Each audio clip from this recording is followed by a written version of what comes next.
Hey there! Today I'm going to give you a laundry room quick tip on personalization. Join me!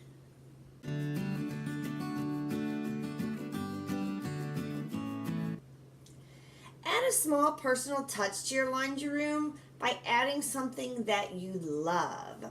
This could be a photo of the family, a few of your favorite plants. Maybe you enjoy collecting farmhouse decor or old washboards. Fall in love with your laundry room. Make it a space that you want to be in.